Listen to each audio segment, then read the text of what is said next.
wasallam.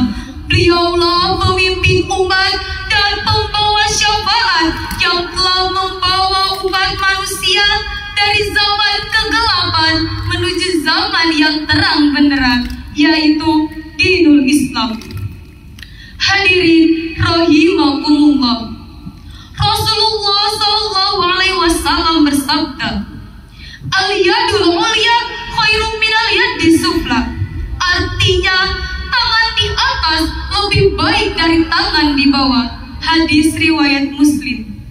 Maksud hadis tersebut adalah orang yang memberi lebih baik daripada orang yang menerima. Ini adalah motivasi bagi kita agar selalu ingat untuk berbagi dan tidak menjadi orang yang mengharapkan pemberian orang lain.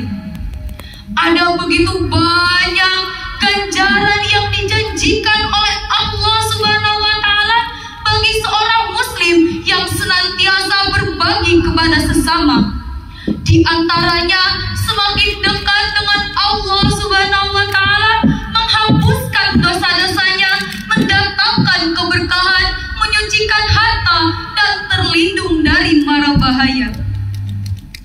Namun, di sisi lain, orang yang menerima juga bukanlah seorang yang hina, baik dalam sedekah, zakat, maupun hadiah. Hadirin rahimakumullah. Dalam memberi, ada beberapa adab yang harus sangat kita perhatikan.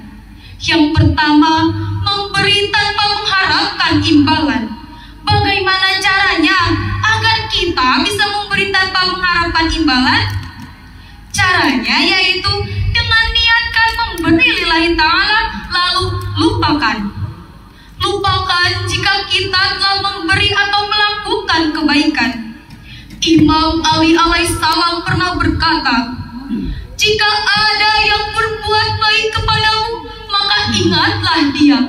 Namun, jika engkau berbuat baik kepada orang lain, maka lupakanlah." Lalu yang kedua adalah memberi tidak mengharapkan pujian. Hadirin, saya mau tanya, boleh? Boleh. Kalau sedekah itu boleh diumbar apa tidak? Tidak. Jawabannya boleh. Sedekah boleh diperlihatkan kepada orang lain jika tujuannya untuk mengajak orang lain untuk ikut berbagi. Tetapi jika mengumbar pemberian untuk mengharapkan pujian, itu yang tidak boleh. Dalam hadis Nabi, ada 7 golongan manusia yang mendapatkan pertolongan dari Allah Subhanahu wa Ta'ala kelak di hari kiamat. Salah satunya adalah orang yang senang berbagi tetapi berusaha menutupinya dari orang lain. Hal ini diibaratkan dengan tangan kanan memberi tetapi tangan kiri tidak mengetahui. Sayangnya, ini berbanding terbalik dengan kenyataan pada zaman sekarang, di mana tangan kanan memberi, tangan kirinya selfie. Betul tidak? Dikatakan dalam Quran surat Al-Baqarah ayat 271, "I'tubdus sadaqat." Apabila kamu memperlihatkan sedekahmu kepada orang lain, fani'immahi, maka itu adalah sebuah kebaikan, bahkan baik sekali.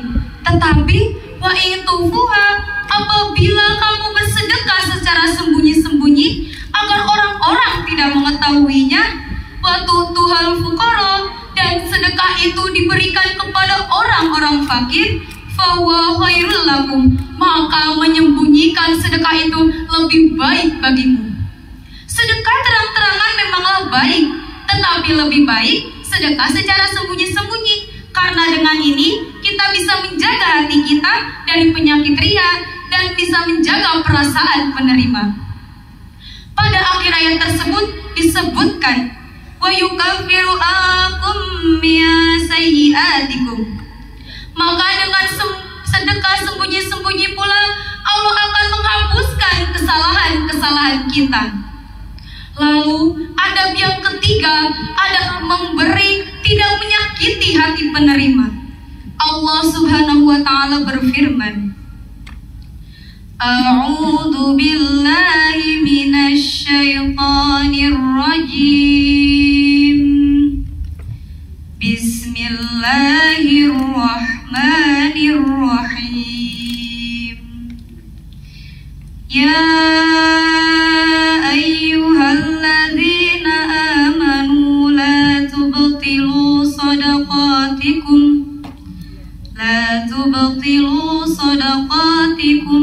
bil manni wal adha. Shadaqallahul azim. Artinya, wahai orang-orang yang beriman, janganlah kamu menyakiti hati penerima dan membunuh.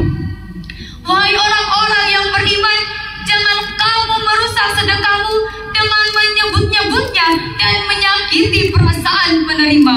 Quran Surat Al-Baqarah ayat 264. Ayat ini menegaskan bahwa ketika kita bersedekah tetapi mungkinnya di kemudian hari, ataupun bersedekah tetapi malah sedekah itu justru menyakiti perasaan penerima, maka itu adalah sia-sia. Dua hal ini dapat membatalkan pahala sedekah kita. Apalagi sampai memberinya sekali, memungkinnya berhari-hari, memberinya sambil selfie lalu di-upload di Instant Story. Na'udzubillahi min dzalik. Ketika ada yang bersedekah tetapi dibagikan di sosial media, haruslah memperhatikan perasaan penerima. Apakah dia baik-baik saja dengan itu, ataukah malah merasa keberatan? Jika tidak, kita tidak tahu apakah hatinya terluka dan malu. Dari apa yang telah saya sampaikan dapat ditarik benang merah bahwa Islam memerintahkan umatnya untuk saling berbagi dan tidak diiringi dengan menyakiti hati.